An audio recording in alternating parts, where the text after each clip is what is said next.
이 동영상의 스크립트는 인터넷 공간 카톡 대화방에서 우연히 발견한 필자 미상의 글, 이렇게 내 조국이 자랑스러운 대한민국이랍니다 를 수정 보완해서 편집한 것입니다.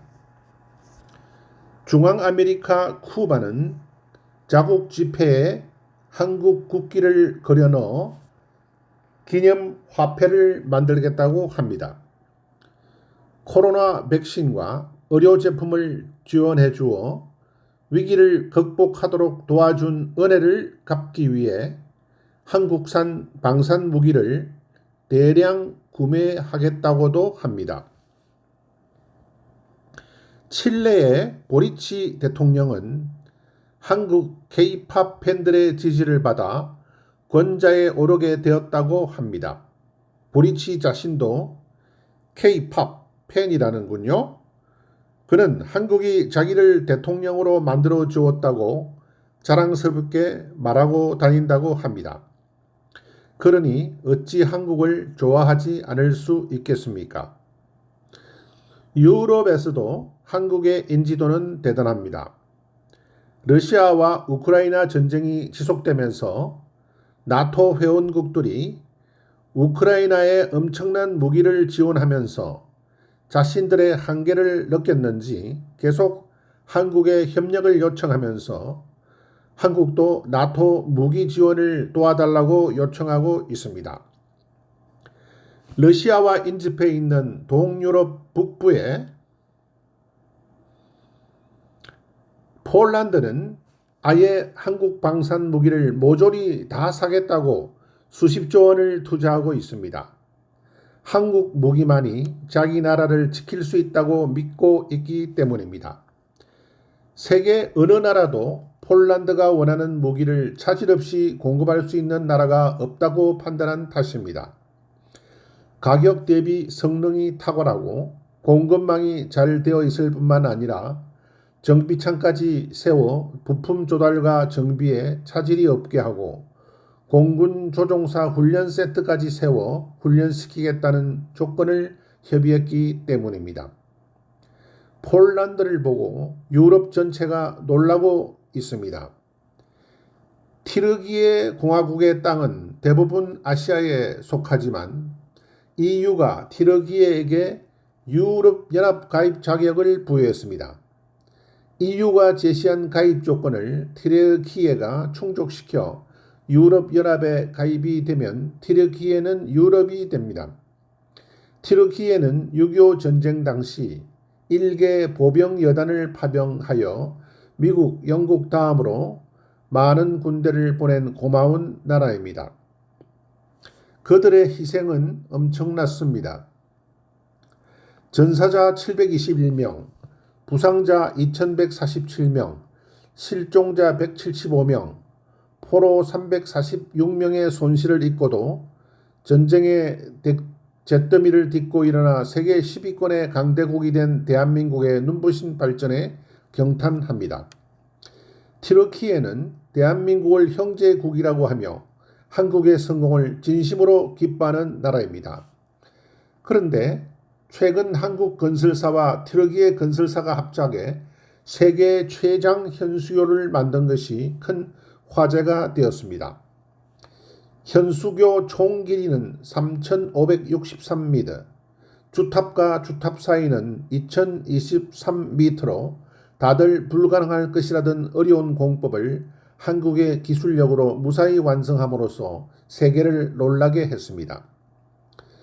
이 현수교가 아시아와 유럽을 잇는 유일한 다리가 되었으니 한국의 위상이 높아질 수밖에 없겠습니다. 이 일로 티르키예는 거대 도시 건설 인프라도 한국에 맡기겠다고 서두르고 있습니다. 인도 반도의 동남쪽에 위치한 남아시아의 섬나라 스리랑카는 반정부군이 대통령궁을 점령한 뒤 인구 2192만, 면적 6만 5610평방미터의 스리랑카를 한국에 편입하겠다며 모든 통치를 한국에 맡기겠다고 했습니다. 1대1로 사업에 13조 원의 돈을 빌려준 중국은 난감한 처지에 빠졌다고 합니다. 아시아인들로서 세계를 움직일 수 있는 나라는 대한민국밖에 없다며 세계 패권의 중심축을 형성하고 강대국들이 집결해 있는 극동아시아 중에서도 세계를 선도할 나라는 일본이나 중국이 아닌 한국이 되어야 한다는데 의견을 같이 하고 있습니다. 대한민국은 침략만 받았었지 단 한 번도 남의 나라를 침략한 적이 없는 나라로 근본이 선량한 국민이라는 인식이 있는 데다 어떻게 해서든 남의 나라를 도와주려고 애쓰는 모습을 오랜 시간 그들의 눈으로 목격했기 때문입니다.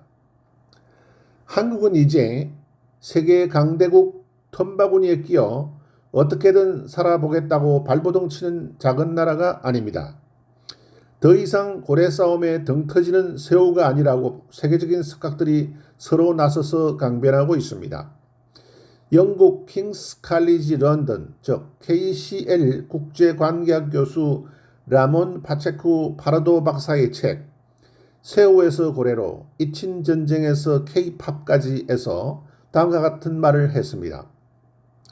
지난 1000년 동안 열강들 사이에서 숨죽이고 살던 대한민국이 이제는 고래 싸움에서 등 터지고 사는 새우가 아니라 반도체, 자동차, 선박, 배터리, 휴대폰 등을 발판으로 세계 10대 경제대국이 되었고 지난 10년 동안 방탄소년단을 앞세운 K-팝 음악과 영화 기생충을 필두로 드라마 오징어 게임 등의 문화 콘텐츠로 세계를 제패했고 소프트 파워와 군사력을 키워 지구촌 그 어느 나라도 함부로 건드릴 수 없는 강대국 고래가 되었다. 한국에는 밝은 미래가 기다리고 있다. 이 외에 한국을 높이 평가한 사람들의 말을 종합적으로 살펴보도록 하겠습니다. 역사학자 토인비는 한국의 홍익 사상에 대한 말을 듣고 눈물을 흘리며 21세기는 한국이 지배한다고 예언했습니다. 미국의 파크 피터슨 교수는 한국이 세계 최고가 된다고 했습니다. 지구촌에 놔두는 이야기 중에는 한국이 G2라는 이야기도 있습니다. 러시아는 한국과 G2를 원하고 미국은 한국과 G2를 원하고 있기 때문이라는 것입니다. 유엔은 세계질서유지군 창설 때 한국군에 아시아 질서유지군 직함을 주겠다고 했습니다. 세계 경제 문명의 중심지로 알고 중국으로 모여든 글로벌 인재들이 중국을 떠나 한국으로 모여들고 있습니다. 동북아시아의 허브는 일본이나 홍콩이 아니라 한국이라는 것입니다. 중국 대도시를 대체할 도시는 서울이라고 미국 최고의 신문 뉴욕 타임즈지가 밝히기도 했습니다. 현재 중국은 전 세계인들에게 피해를 주는 나라로 인식되어 가고 있습니다. 금년 77차 유엔 총회는 중국에 대한 제재안을 통과시켰는데 1대1로 사업에서 피해를 본 나라들이 대부분 제재안에 찬성했다고 합니다. 중국은 각종 제재를 받으며 앞으로 국제금융은행들에게도 접근할 수가 없어서 상임이사국 지위가 위태롭게 되었습니다. 세계경제기구인 세계은행은 아시아의 긴급의료기구 국가를 한국으로 지정해 한국에서 치료받겠다고 했습니다. 유엔의 유네스코는 연구개발 즉 R&D 비용 순위에서 한국을 5위로 지정했는데 여기에 GDP를 대비시키면 한국이 신기술 투자면에서 단연 세계 1위라고 합니다. 세계 반도체 장비 1위부터 4위까지의 기업들이 한국의 연구개발센터를 설립하겠다고 하며 이미 부지를 마련해 짓고 있는 곳도 있다고 합니다. 미국의 샘 리처드 교수는 학생들에게 세계의 일부가 되고 싶으면 한국으로 가라고 말했다고 합니다. 세계 여러 나라 공항에는 입출국 심사 과정에서 여권 검사 없이 한국인들만이 프리패스할 수 있는 곳이 여러 곳 있다고 합니다. 푸른색 한국 여권이 부러움의 대상이 되어 국적을 바꾸는 사람들도 생겨나고 있습니다. 한국어를 제2국어로 삼는 나라가 늘고 있으며 조만간에 유엔에서 한국어가 공용화된다고 합니다. 미국 텍사스 주 정부는 이미 한국어를 공용어로 쓰고 있으며 다른 주에서도 한국어를 공용어로 채택할 조짐을 보이고 있습니다. 시카고에서는 2,000명의 아이들이 얼씨구 좋다며 아리랑을 합창했다고 합니다. 하버드대 조셉 나이 교수는 중국은 죽었다 깨어나도 한국을 이기지 못한다고 말했다고 합니다. 소프트 파워 면에서 중국은 절대로 한국을 따라갈 수 없다는 것입니다. 미국 펜실베이니아 주립대학 샘 리처드 교수는 지구촌 재앙을 막을 나라는 대한민국이라며 세계가 한국에 도움을 요청해야 한다고 했습니다.